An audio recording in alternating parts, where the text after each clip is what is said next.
Do you have high utilization or even max out utilization, but you're looking for that high limit funding to start, grow, or scale your business? Well, I'm going to show you exactly how to lower your utilization on this video here. 3 methods. Let's get it.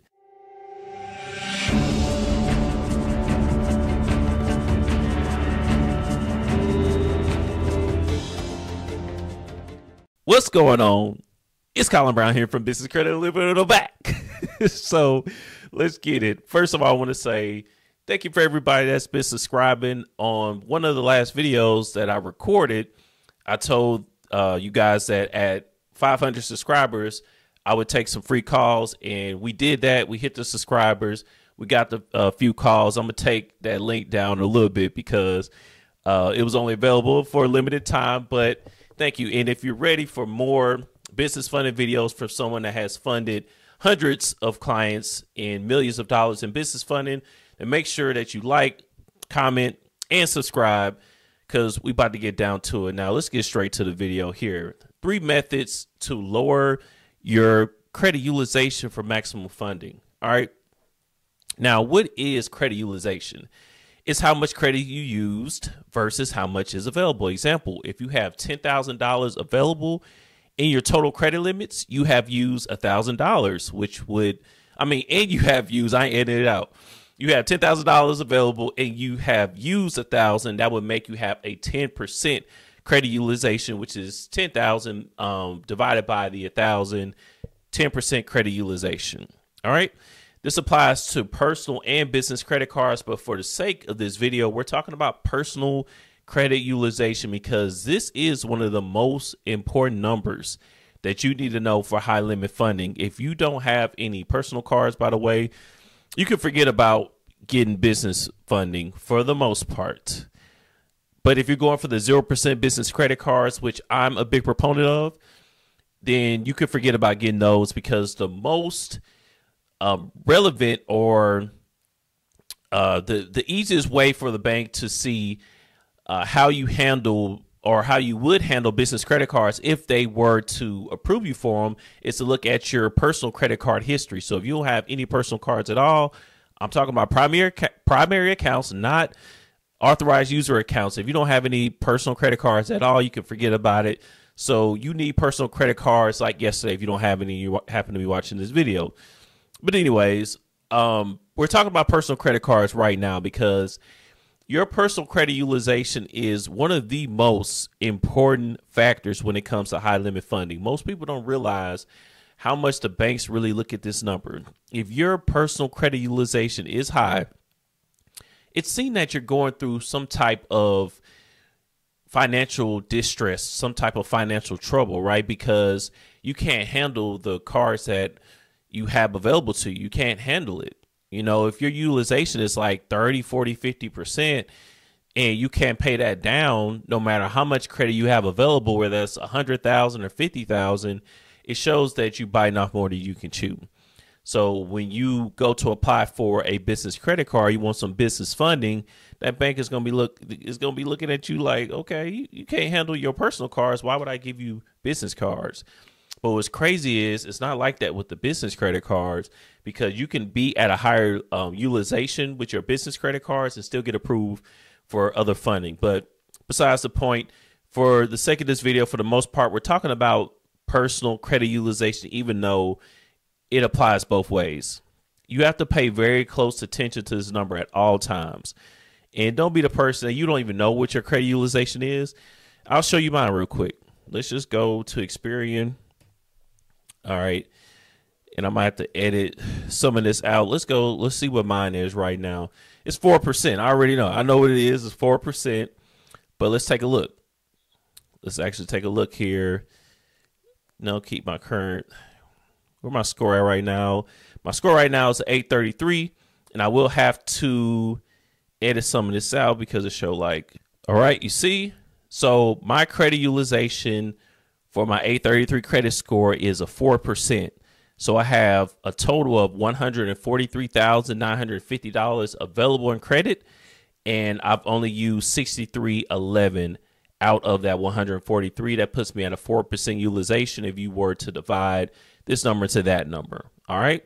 You need to know that number is very important. with my 4% utilization, that puts me in a good place to where if I was to apply for business funding, then I should be good to go, especially at least from that one metric. You get it? So most credit monitoring sites, you don't have to do this manually like I just showed you right there with Experian.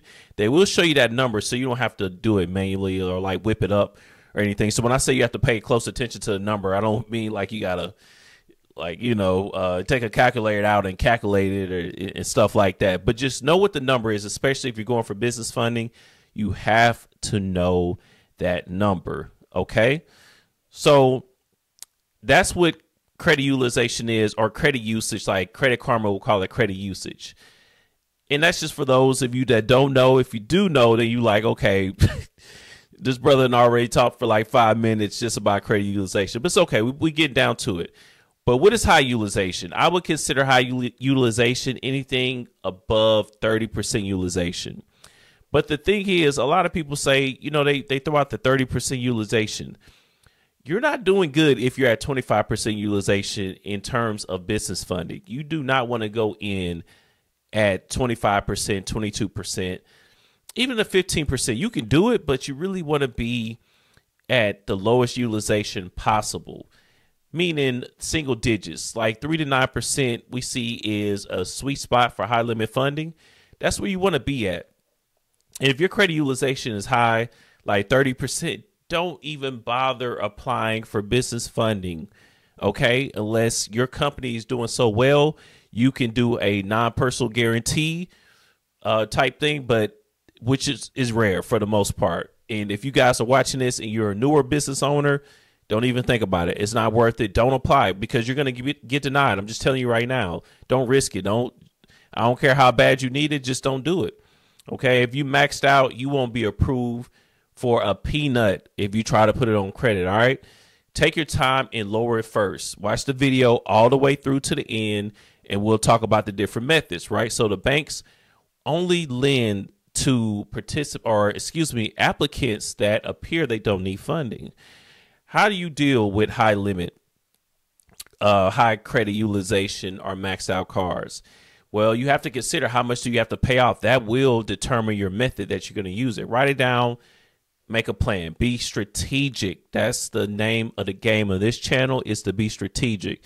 Stop doing random stuff. Stop just applying for things just because you see it online. You see it on my Instagram, you see it on somebody else's Instagram, you see it on a YouTube page. Don't be random, be calculated, be strategic, because the amount is important. A maxed out amount for you could be 15K in balances. That means 15K that you owe, but that 15K for you could be maxed out. For someone else, it could be just 10%. So it depends on how much your balances are. Depends on which method you should really use. So you have to consider that.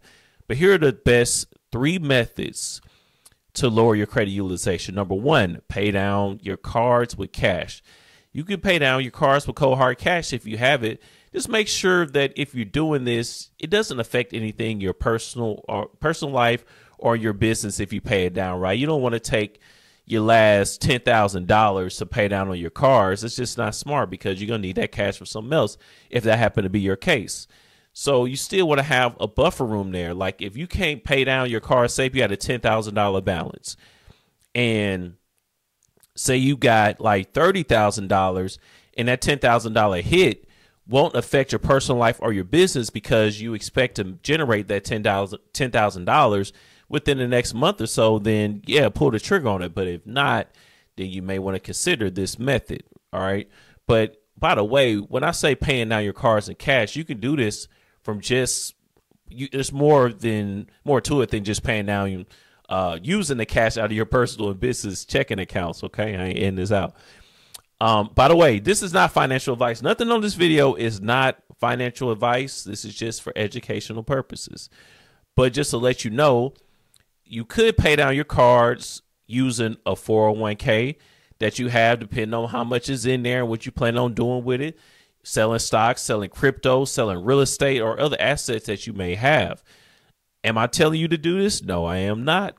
I'm just saying for certain individuals, it makes sense for them depending on their financial situation, but I'm not telling you to do this.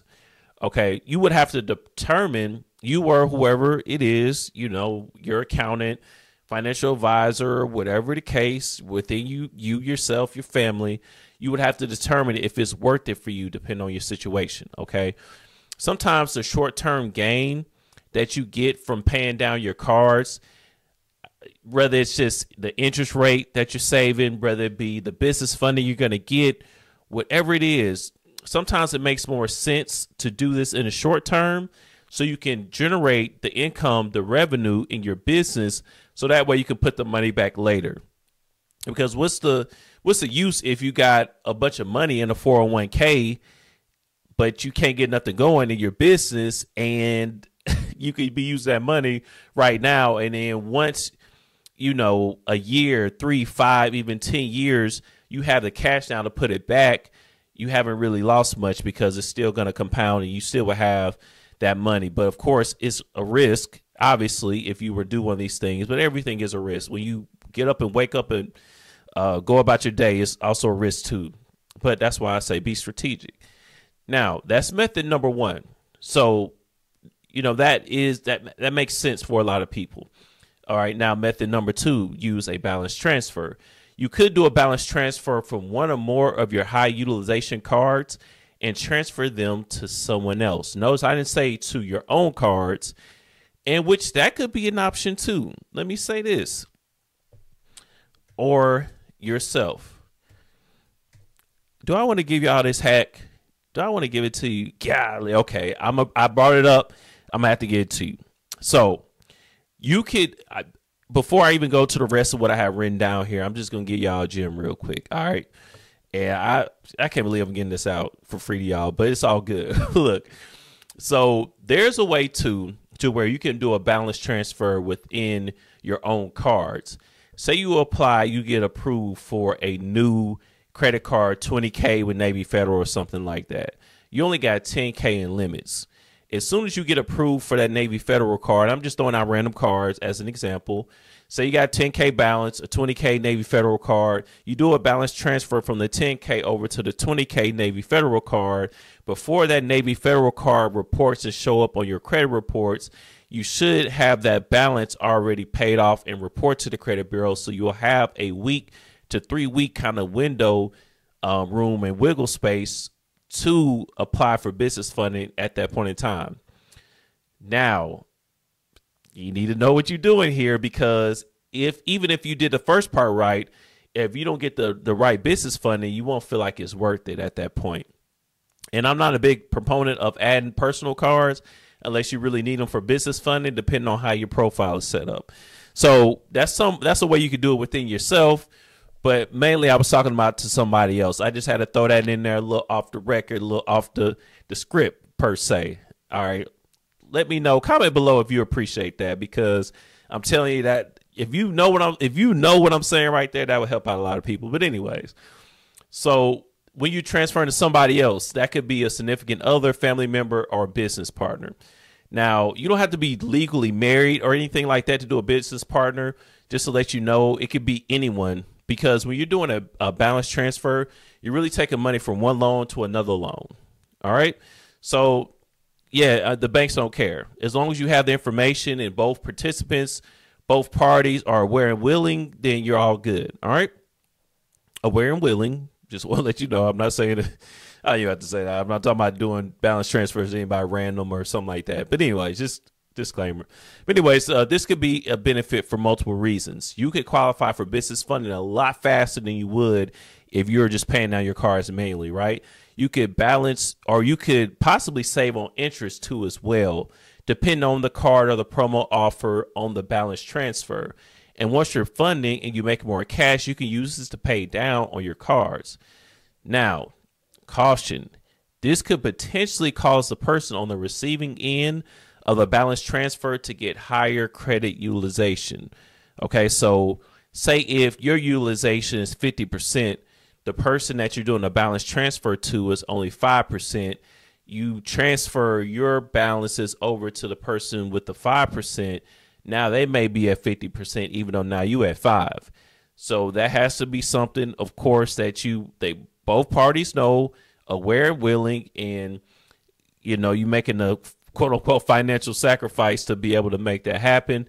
It makes a lot of sense for spouses or business partners to do things like this because, you know, when it comes to money, it's just about moving these things around to where it's advantageous for us. Some people take these things too seriously. It's like it is what it is. Like if you got to do what you got to do sometimes to get what you need, what you want. Anyways, therefore, decreasing their credit score. All right, the person that did the balance transfer over, their credit score will probably decrease depending on how much they have available. Every situation is different, but more than likely their score is going to drop. All right. You know, credit utilization is 30% of your score. So it's a huge chunk.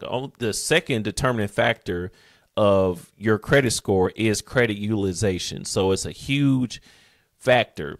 Like if you're try this. So if you're at like a 15% utilization and you can get it down to like 5, do it. Pay it down and watch. Don't your score increase almost every single time unless something else changed within that time period. Your credit score will increase because typically the lower your score, the lower your utilization, the higher the score. All right, now you have to have a clear plan before taking this one, but it works for sure. You know, I've done it personally. My parents have done it personally, but you must wait for the cards to report to the credit bureaus first before applying for funding as well. So make sure that the cards are actually reporting first. That's very, very important. So let the transfer clear in the bureaus to display your new utilization first before going for funding. Now, here's one of my favorite methods, the third method, using a debt consolidation loan / just a personal loan. You can leverage your personal credit to get some cash to pay down on your cards. So like when it comes to my clients, we know how to generate cash just like this out of thin air. If you have a 700 plus score, I'm not going to go as far as like sometimes you see the memes on the internet. It was like, would you rather have $5 million or 800 score or something? Take the cash. Take the cash. It's crazy to say, depending on how much cash it is. If somebody say like 30,000 or 50,000, maybe even 100,000, depending on, you know, how savvy you are versus having an 800 or a 750, then you want the 750 score. But like for the most part, for the numbers I be seeing, like $1 million or 2 million, you want the cash over the credit score. Even though people think they can just buy a 800 score, it ain't that easy. Like sometimes it's still going to take time depending on what you got going on. But anyways. All right. Anyways, point is, when it comes to our clients, like you can generate cash out of thin air from the banks if you have a 700 plus score. Like if you know what you're doing, it's never really a problem. It's never really a problem. Okay, so that's why it's one of my favorite methods. You take your credit score, you leverage it, and you get some cash to do what you need to do. And you may be thinking this is the old adage, robbing Peter to pay Paul, but this method has many advantages. Okay, one, you can get your business funded a lot faster. Obviously, two, you could possibly save money each month on interest. So most loans have lower interest rates than credit cards. You know, credit cards is like on the low end, 13%. Sometimes can be a little bit lower, but like the typical very low end is 13% all the way up to like 29%. And most loans could be like a 5%, even lower depending on the bank, especially if it's a credit union or something. And they don't typically cap out at like more than 20% for the most part. Somewhere between like 5 to 15%, depending on your credit and the bank, so on and so forth. And you could possibly consolidate your payment or payments from your cards to one loan, depending on the balances. It depends on how much you get approved for from the loan, depends on the balances of your cards. But say if you have a 20K balance and you get a 30K loan, now you can pay off all 20K of your balances and still have 10K left over, and you consolidate all your payments into one because that 20K, maybe 4, 5, 6 different cards. Now you only have to worry about one payment per month. So something to keep in mind. But this all varies very greatly depending on the individual, how many balances are. But it's very possible, right, to consolidate everything down into one. Now, that was the second point. Third, you could end up with some extra cash, like I just mentioned, to leverage for your business or business checking accounts. That's a kind of advanced strategy there, but hopefully somebody picking up what I'm putting down here. Now, your credit score should increase because your credit utilization is way more important of a factor than it is of the amount that you have in installment loans. That personal loan is an installment loan. And 'cause a lot of people ask me that, like, isn't my score, going to drop because I got the loan? Not really. Like, the effects of the loan, even you getting a new loan, it's going to be way less of a factor than it is going to be with your personal cars. Now, the most important thing or the factor you need to know is that you have to actually be approved for this loan. You can't just get it just because. So you have to be approved just like you would for anything else. You have to be approved for this loan. Okay. This means that you want to be at least at a 30% utilization. Anything higher than that, like, is risky. It could result in a denial, especially if you like 50, 60, 70%. And you may be thinking, well, you said like maxed out cars. Well, if you got maxed out cars, I can't do this. You're right. You cannot for the most part. But you can use one of the other methods to get your utilization down to 30% and then use this one. Nobody said you could only use one of these methods at a time. So you can kind of stack the methods, and sometimes you got to. But also make sure that you don't get the loan and max out your cards again. So you had a 20, let's use the 30K scenario again, 30K loan, 20K imbalances. You pay down the 20K imbalances. Now your credit cards are freed up, but then you max out the cards again, but then you still left with the loan to pay down. Don't do that. So be strategic. Okay. It makes no sense to do that. But now you're going to be paying down your cars and a loan at the same time. And that's one of the cons of getting a loan is once you've used it, you still left with it. You'd have used this bad boy up. You'd have used that 30K. The 30K gone. It's like a year later, you can't even tell the 30K was ever in your account. But you still got to pay on that bad boy every month, don't you? I know it's one of the cons. But, hey, again, we're already at this point. And that's the thing about the consolidation and why you shouldn't look at it like a robbing Peter to pay Paul, because you're already here. If you already have balances on your cards, you could just leave it there. What's the alternative? You just leave it there and do nothing? You got to do something, right? So paying down your cards on your loan at the same time, though, is a bad look. So just make sure that you don't do that. And also, a bonus, another little gem here. You could also use someone else's credit to open a debt consolidation loan. Say if you all the way maxed out, but you got a business partner, significant other, family member that's aware and willing to do this strategy, then you could leverage their credit, use that loan to pay your cards down, and then go for business funding. All right. I hit you with some very advanced stuff here. So some of y'all may not sound like it, but that's okay because most of y'all not doing this. I already know it. I didn't talk to too many people, hundreds and hundreds of people. I already know where the the typical mindset is on stuff like this. So you can't fool me. This was some advanced stuff. I promise you. Most people not doing this. If they got higher balances, they'll just deal with it until they actually pay it down. So that's pretty much it. Those are the three methods that you can use if you're maxed out or you're at a higher credit utilization to pay down on your cards to get access to business funding faster. But just remember to be strategic. And this is what I help my clients do.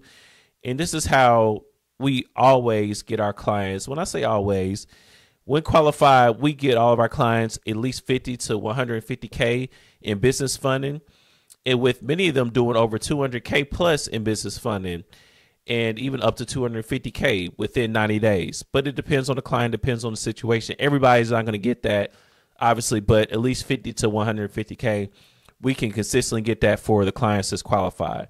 And if this sounds way too complicated for you, you want someone to hold your hand throughout this process, you want some one-on-one guidance on which strategy you should use or what you should do, well, you can book a call with us. That resource is going to be in the description below. Book a call. We can go over it, especially if that's the only thing that's wrong. Like you don't have any negatives. Your personal profile is all the way set up. you still at a 710 or something, even with higher utilization, then it's possible we can do something about it. So let me know. And if you have any questions, put it in the comments below too. That's pretty much it.